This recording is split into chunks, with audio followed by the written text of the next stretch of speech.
Hello everybody, thanks for tuning in. We got another Spotlight. Today we're with Al Hartshorn. Welcome to a Spotlight, Al. Thanks for having me. Really appreciate it. Hi, Mike. Brought this guy with me, and yeah, that's a pleasure for sure. Yeah, this is a great moment for me to bring both of you guys together on video. So, you know, I really appreciate you both for coming. Thanks for having me. Yeah. Let me tag along. Pretty awesome. So, like, when I was thinking about this interview earlier, what came to mind is, in the early 90s, there were only so many people putting out really good Flash. And when I think about Flash in Southern Ontario and beyond, you know, some of the first names that pop in my head: Al Hartshorn, Mike Austin, Bob Pullen. You know, those are I'd say the top three people that, you know, as far as Canadian or Ontario made Flash, you guys were it. You know, so that it's kind of interesting to pull us together today. Two of the early Flash promoters, going way back into the early 90s. Yeah, there was a lot of, I found people that were doing it, but you know what I mean, it was just kind of like average kind of stuff. I wanted to go a little bit crazier with mine because the stuff I was seeing, like the Cherry Creek stuff and all that kind of thing, it was all kind of boring, really. Poop. You know, it was always like the same kind of stuff over and over and over. Poopy. Again. Yeah. You know, the stuff that I wanted to do, I didn't see it. You know what I mean? I think later on, Paul Booth put out a set of Flash. And, you know, I had to have that, and Bob Terrell put out a set a little bit later on too, with the zombies and the creepy stuff, which I loved.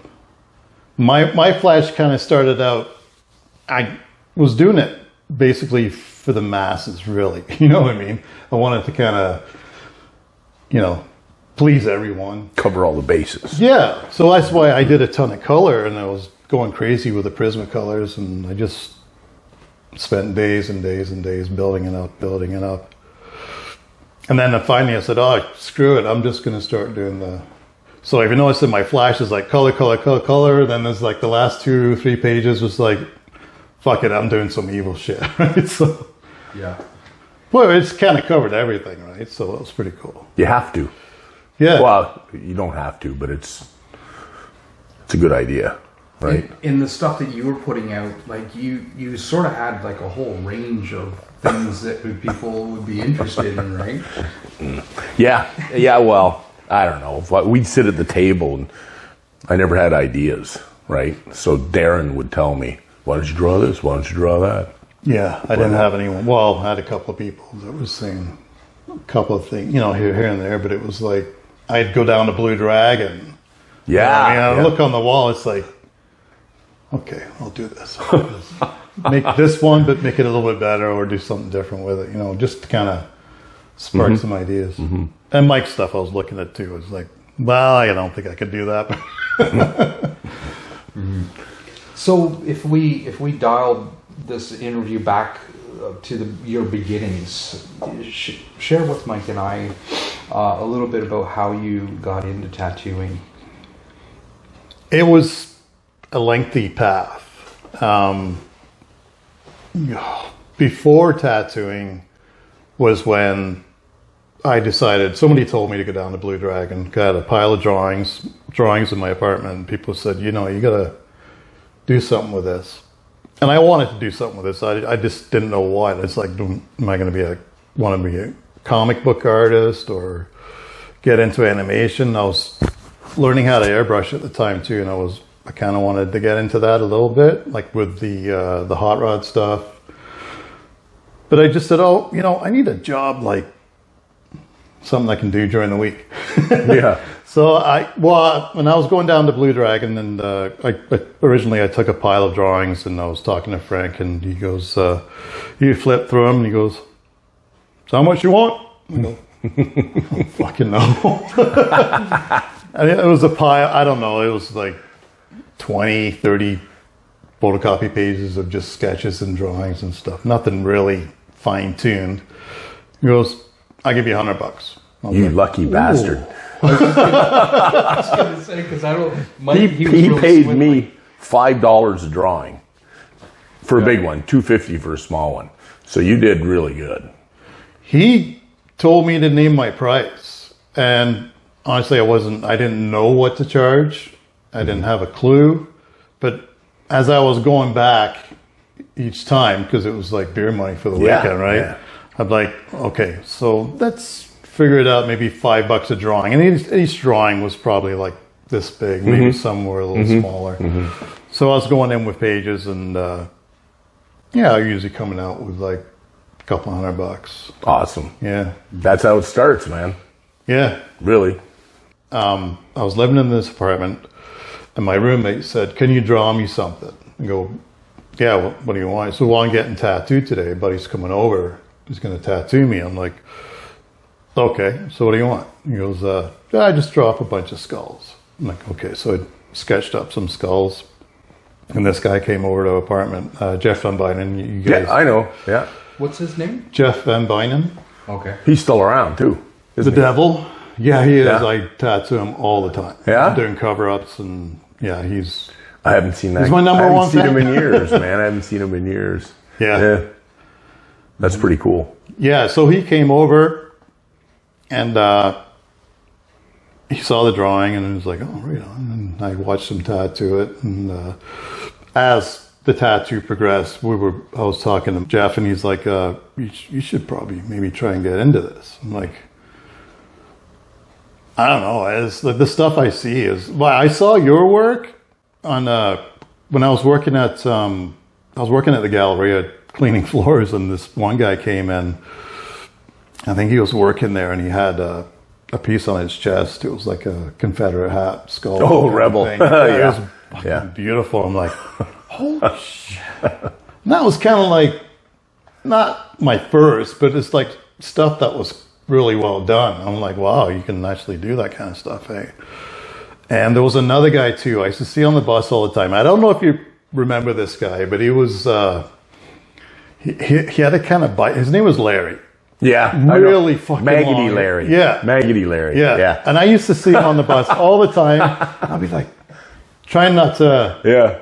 He was covered, man. Yeah. Black and gray. The coolest thing, I think, he had an eyeball on his Yes, he elbow, did. and it was like, wow, Yeah. that's freaking Maggoty really Larry. cool. Holy fuck. Wow. I actually ended up being friends with that guy. Oh, yeah. I knew Yeah. him really well. Is he still around? Is he I still haven't alive? seen him in years, but at the time, I ended up hanging around another buddy of his, so we all became Okay. friends and stuff. And that's where I found out where those tattoos came from. Okay. Uh-huh. Yeah. So back to the apartment, Jeff said, okay, I'm going to come back tomorrow after, do this tattoo today. You can watch me and stuff. So he came back and the next day and he goes, you're going to tattoo me. So the night before I sketched up skull horns, a demon looking skull. And I did it on his calf. He came over the next day, I did it on his calf. He showed me how to set it up, machine, and I was half-assed paying attention. But I did the whole thing with a liner. And I didn't know how to, obviously I didn't know how to shade or anything like that, so I was just kind of whip shading, you know what I mean? And then when I finished, because it was on his calf, it was really easy to do.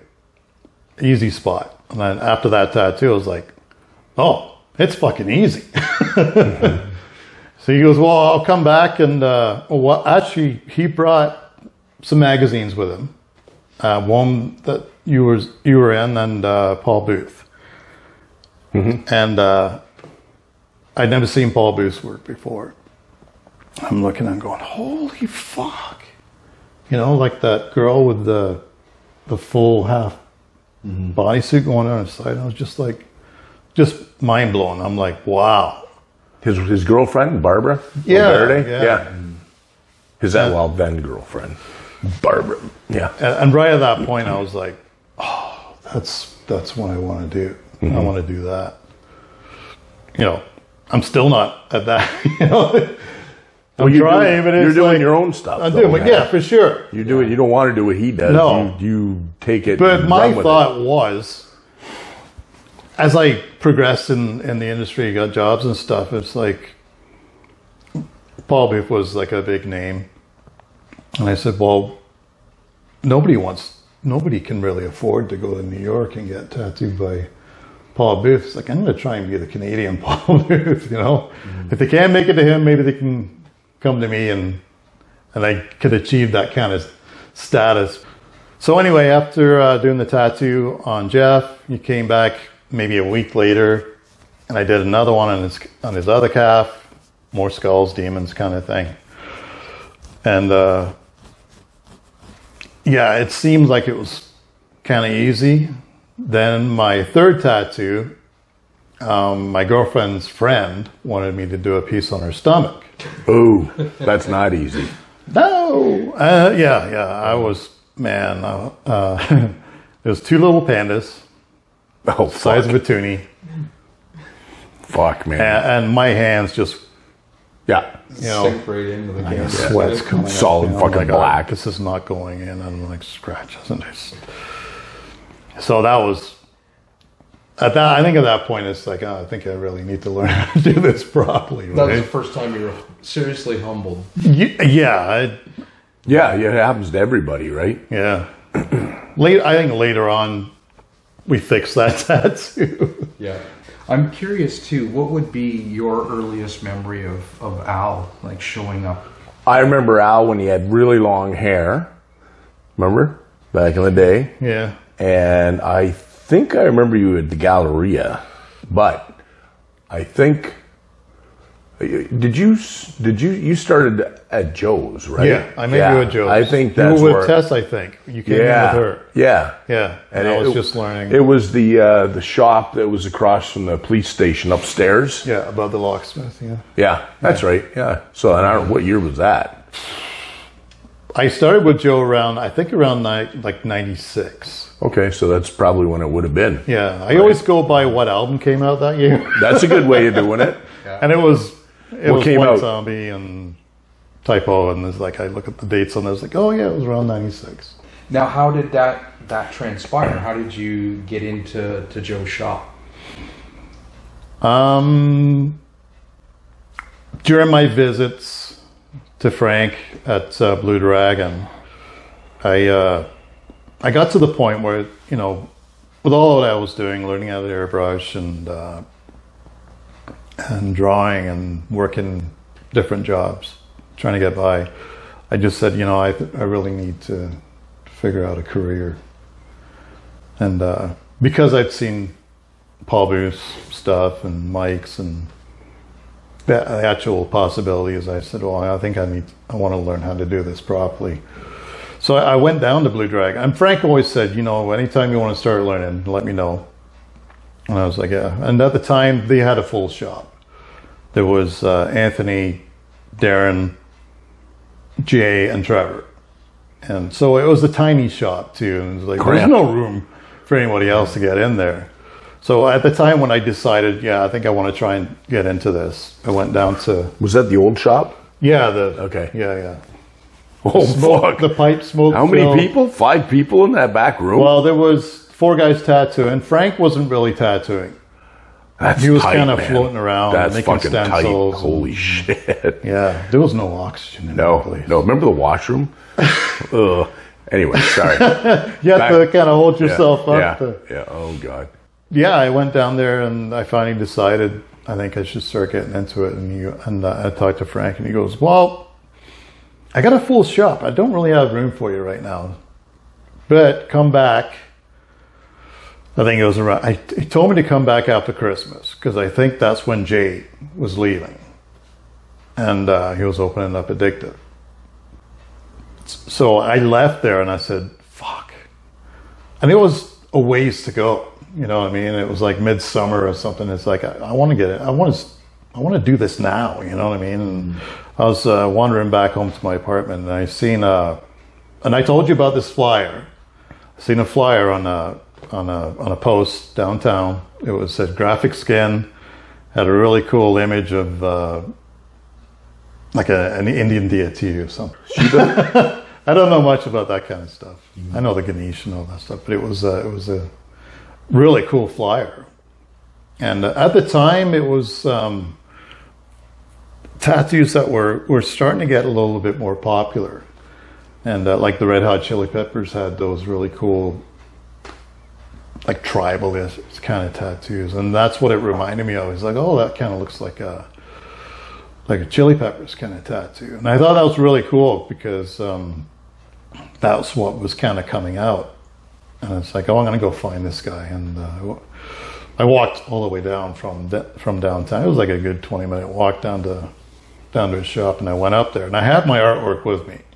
Mm-hmm. So I went up there and met Joe. I showed him my stuff. I said, well, Blue Dragon's going to hire me at Christmas time. And he goes, okay, come back tomorrow. So I said I had a little bit of experience doing tattoos, but nothing really. So how did you start? Yeah, like what did you do? Making needles, basically. He didn't have enough tattoo equipment for himself to be able to get me going. Mm-hmm. So, but you know, I wasn't really ready to start going anyway. So he was showing me how to clean tubes, how to set up the machine properly, needle depth, that kind of stuff. And back then we didn't have anything to practice on, right? Well, just each other. Skin. Yeah. Or your own. But Joe had a nice, consistent clientele, and I got to know some of those guys. So some of those guys were willing to let me tattoo them. So, and I remember one time I was tattooing a guy, and Joe was kind of showing me, and then he started tattooing. He goes, "Oh, it's really weird to hear two machines going into the shop at the time." It's like, yeah. It would have been. It would have been. Yeah, so from there, he was showing me the ropes. I was cleaning, and I was still doing airbrushing out of there too, and got a pretty good relationship with Joe. We did some side projects. We did some murals, that kind of thing. Mm-hmm. But it was pretty cool. But then, you know, we had a bit of a falling out, so I didn't fully complete Always my apprenticeships. Always happens. Yeah. It's just part of the process. Yeah. I'm still good friends with Joe. But at the time, you know, sure, yeah, there was a lot of partying involved, and girlfriends that didn't like some of the stuff that was going on. So, and after that, I just... What'd you do after that? I went to Blue Dragon. I went back to Blue Dragon thinking they had a bit of information under my belt. Okay. How long were you at Joe's for? That's a good question. I think close to maybe 2 years. Okay. Around there. Mm-hmm. Well, that's a good amount of time. Yeah, so you didn't go back at Christmas then? No. And I thought I burned that bridge, right? Mm-hmm. But no, I didn't. Because I was friends with Darren too, right? Mm-hmm. Used to party with Darren all the time. And I went down to Blue Dragon, and I said, well, do you have any openings now? And he goes, yeah, we'll take you. So I went in there. Were those other guys still there? Jay was gone. Was Trevor still there? Trevor was still there. Okay. And Anthony? Anthony and Darren. Okay. And it was still the old shop. Uh-huh. Oh, it's still... Yeah. The old one, Adelaide, or Wellington, the little and sweat fucking shop. Horton. Yeah, I was only in there once. That building was built in 1855. Yeah. That was a now. crazy fucking building, man. Holy shit. Mm-hmm. Yeah, so I went there, worked there. I started, it was in the summertime. No, it was in the wintertime, sorry. And in the wintertime at Blue Dragon, it wasn't so busy. You know, we did like maybe... Euchre? Two tattoos, like during the day, maybe at the most. Yeah. I was like, oh, this is chill, right? I became friends with Trevor and the guys, right? And so I showed up on a weekend. It was like, probably like around the same time it is now, like start of summer. Kids were getting out of school. And on the weekend, I was usually hungover on the weekend. Start walking, come out the coffee shop across the street with Trevor, and I look across the street, and there was a fucking lineup. Mm-hmm. Like it stretched all around the block, and I'm like, what the fuck? Mm-hmm. Trevor starts laughing at me. I'm like, oh my god. It's like, yeah, this is it's Blue Dragon, one of the busiest. They fucking opened those doors at 11 o'clock, and it was like an avalanche to get to the back door, the Dutch door where Frank was. Yeah. Oh, fuck. Yeah, it was, like, honestly, I couldn't keep up with it. You know, I was going through anxieties, and Anthony's laughing at me because I'm about ready to pass out. Well, so many people sucking the oxygen out of the room. So, yeah, I didn't even last through the summer. I'm like, I can't do this, you know.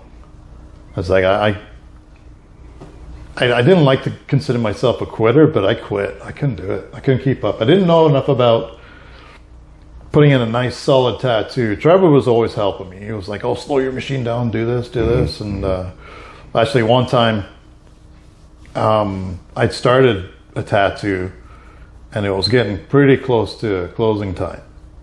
It was one of your pieces. It was a Viking, tons of fucking hair. Yeah. The stencil was horrible, like because they reused the stencils saved all the them, time. man. You know? They were all in the fucking filing. Frank used to put little pieces of paper in there, like booby traps, because Darren would sneak in on the weekend at night and tattoo. And Frank knew he was doing it, and they'd get into big scraps. That's funny. Yeah. But anyway, I put the stencil on. It was just gross looking. I was like, how the fuck am I supposed to see this? And I'm struggling through the tattoo.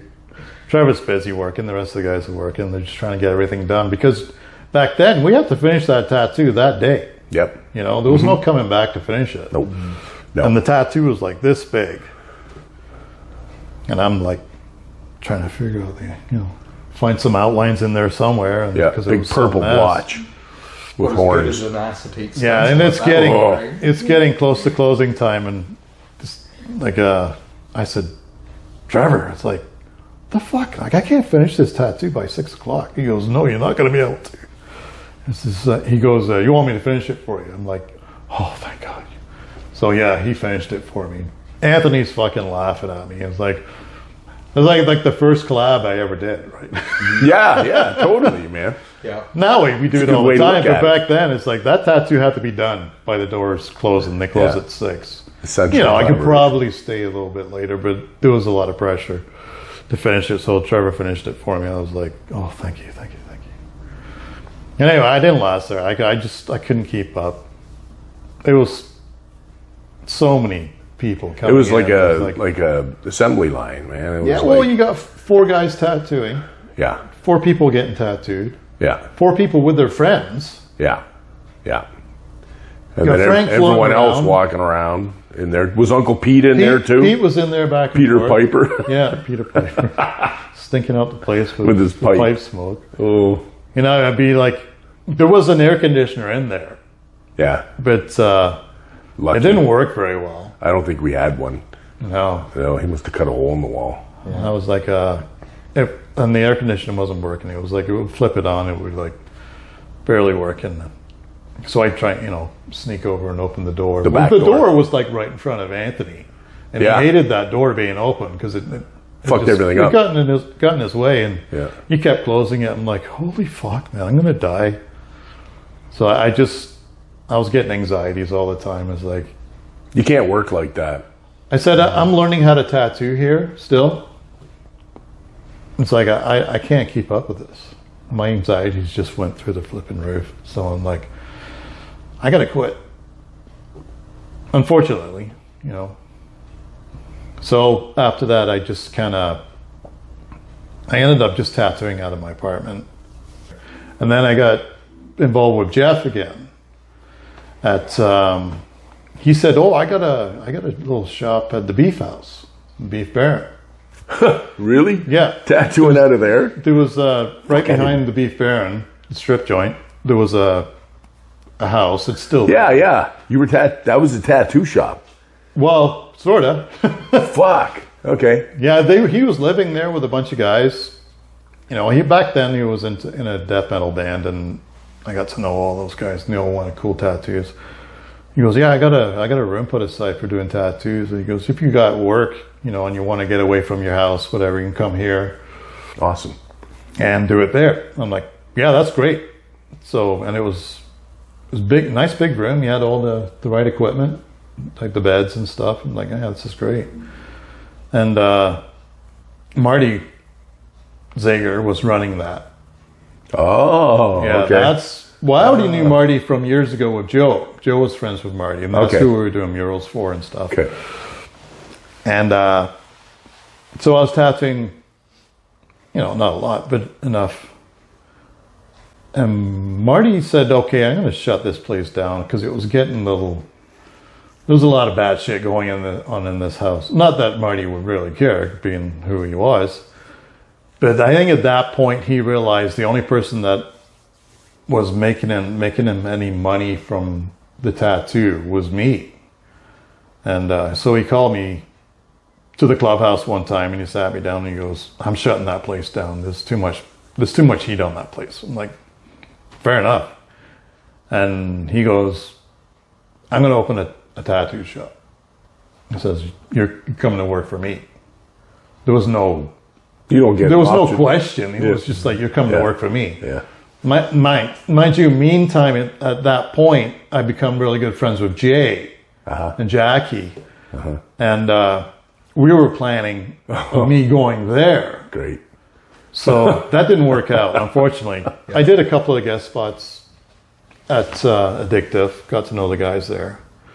But at that point, Marty says, okay, we're opening up Hardcore Tattoo, and you're the first guy. We're going to try and find some other people. And I'm like, You were the first guy to tattoo there, eh? I wasn't actually the first person to do a tattoo because he'd gathered a bunch of guys already. And I think it was Chris Herod was the first guy, and I drew the design. Chris Herod? Herod. Yeah. Yeah. I think he's out in Barrie now. Okay. But I did the drawing. I think it was a scorpion. But yeah, so I ended up being at Hardcore, and I had to sign a contract saying if I quit, I can't work anywhere else. I'm like, I'm not signing this. Fucking, you sign that motherfucking thing right now. I'm like, okay. Some friend you are, but okay. Well, you didn't have an option, you know? Like, what do you do? No. Right? You're already in too deep. Mind you, Hardcore was a great training ground. Oh, yeah. You know? Yeah. There was no shortage of guys, you know what I mean? Like, the hang-arounds, all kinds of... And I met a lot of cool people working there. I was there for like 9 years. And yeah, I got along really well with Jesse Tierney. And there was a couple other guys, Stefan, Chris. But there was quite the turnaround of artists coming in and out. And I think at that point, that's when Marty opened up the shop in St. Thomas. It was another hardcore. There was out two there. of them, eh? I didn't know there was two of them. Yeah. Okay. Yeah. So yeah, I got to know, Jesse. I remember getting the internet at Hardcore in the back. We had the computer set up, and that was, for back then, I'd never really been on the internet, Didn't have it at home. So we're like, okay. Every day before we opened up shop, we were sitting there looking at all the tattoo sites and stuff, and finding out, just seeing really cool stuff. We had magazines, but the internet was great because a lot of these bigger guys, Paul Booth had a site, Mike had a site, and Robert Hernandez, fucking holy shit. Oh, yeah. We go on Robert's site like weekly just to see what new stuff he's been posting, and we're just like, wow, this is like portraits that look so real. All those Kiss portraits he used The to Kiss do. portrait. There was one in particular. Was there was an Angus Young portrait he did in blue, Cool, man. and I was just like, because I know what it was like to work with color. Yeah. Trying it's to- not like black, man. No, trying to dilute it and making it shade with it. But he did a perfect portrait of Angus Young, and I was just like, boom, like wow. And if you look at your early years, what would be sort of your pinnacle moment or your favorite memory from that time? Getting to know Jay was a big one. I remember being at because Jay got into building tattoo machines, and it seemed like he would always show up at the shop with a new set of machines for me. Like, I didn't have to buy machines. Jay was supplying me with machines, but I didn't get to keep them. Try them out. Yeah, I'd use them for a week, and some of them got really hot and that kind of thing, and I'd tell him, but you come and bring in a new set of machines. So give me those old ones, I'll give you these ones. I'm like, right on. So that was, I think that when Jay started getting better at building machines, I think at that point my tattooing was getting better because the machines I was using were proficient for what I was doing. And there was a lot of information from Jay saying, we should run it at this speed. If you're lining, do it at this speed, you know what I mean? But Jay was always pushing me to do more black and gray work. And I think knowing Jay was like the big point. The guy that was show me the ropes, show me everything, how things should be done. And you eventually ended up at Addictive Tattoo. Yeah, finally. It took a death. Unfortunately, Marty died. So that chain was broken. Okay. It was unfortunate it was died because I was good friends with the guy. But I wasn't allowed to go anywhere. Mind you, after he passed away, I still stayed at Hardcore. It got kind of comfortable. I had some stuff packed, ready to go, just in the back, just in case. Like a go bag? Yeah. 'Cause I knew I was going to be leaving eventually, but I'd become friends with some of these guys. I was friends with Jesse and, some of the guys there. So it was like, and I met some really, really great people.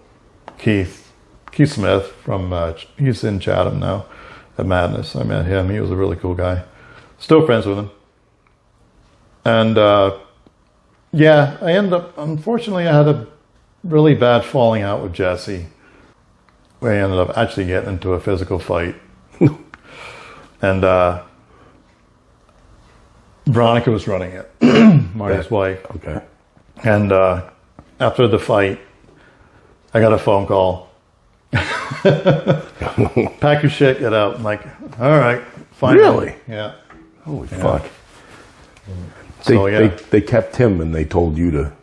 Well, apparently he was the manager. And I had no idea. Nobody told me he was the manager. Doesn't matter. We got into an argument about doing a tattoo. I thought I had seniority. A tattoo came in that was cool. It was like a cross or something. And Jesse said, you're not doing that tattoo. I'm like, so, it went from there. And it didn't end up good. Did the client end up getting tattooed though? That's what crosses my mind. I think I did the tattoo, but I was so shaky. Okay. From before or after the punch out? After. Yeah. But yeah, then I can guess who lost that one. Yeah, I was gonna say, I know who won the fight. I can imagine he was on the receiving end of that. But yeah, I got fired for that. Chains were broken from Hardcore. The same day I got fired. I'm like, Jay, I'm done. He goes, oh, finally. He goes, come on over. So I grabbed all my stuff and went over there. I got, at the time there was 2 floors to Addictive. So he put me in the back room. And I think I was working with JP for a bit. Then after a while, I ended up going upstairs into Jay's floor. I got the privilege to be next to him, for a few years. So I was learning a lot from Jay. In closing, do you have any questions you want to throw at him that you've been sitting on? When did you open this place? Originally I was upstairs. this is the basement now, but I was upstairs for 5 years. And where were you before that? Before 5 years. Addictive. So all the way up till then. Yeah, and then yeah. I was 10 years at Addictive. What did you ever work at the new Addictive shop or just No, the old they one? just after I decided to leave and open my own place, I think it was like a year later. They Okay. moved across the street. Right, and down a bit. Okay. Yeah. Wow, you've been all over the place, man. That's a journey. Yeah. Well, Al, thanks so much for coming on to do this spotlight. Initially, when we did your interview, it was such an honor to sit down and you let me put questions at you, and again today, coming here, it's such an honor and a pleasure to sit with you, both you guys. Same Well, here. I just want to say, Absolutely. like, there's a lot of names and people that I've met along the way. It's hard to go through all the names. Malibu, I have to mention her. Mm-hmm. She changed a lot of things for me. Don't worry, Mally, I got you. Yeah, when I was working at Addictive, this girl came in, and I was kind of just standing in the background and very brassy, And I'm standing back looking at her, and then she didn't realize that apparently she loved my work and all this stuff, and she was applying for a job actually, and then she found out I was working there, and I tattooed her that day when she came in to apply shit. for a job. But ever since then, we've been like best buds. Cool. Her work is freaking phenomenal. So I worked with her for like 2 years. Where is she now? She's in Strathroy. Strathroy. Okay. Yeah. Death Wish tattoo. Death Wish. Unfortunately, it would have been nice to have been still working with her. I do guest spots over there once in a while, but I think she just wanted to get away from the hustle and bustle of London. Yeah. So, we get along great. Like her tattooing is just freaking mind-blowing. But it was nice getting to know her, and we kind of fed off each other. I tattooed the hell out of her. She did quite a bit of work on me. And so that was a good point in my tattoo career, getting to know her. It improved my work, and she says it improved her stuff too, but she was just, I have to mention her. She's incredible, and when I did her interview in the little spotlight, she was chomping at the bit to talk about you. You were very. I would be in a lot of trouble if I didn't mention her name. And You don't piss off Malibu. in Malibu, she's before I met her, by outward appearances, I thought like she might swallow my soul if I come near her, but I think she's got a part of my soul for sure. maybe she did.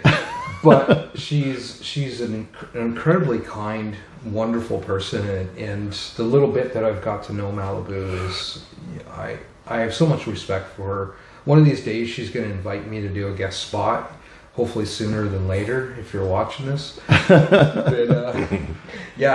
Well, the thing is, we go work with Malibu, you're not going to get, you're going to be laughing so much. There's just yeah, nothing. It's a comedy, that's right.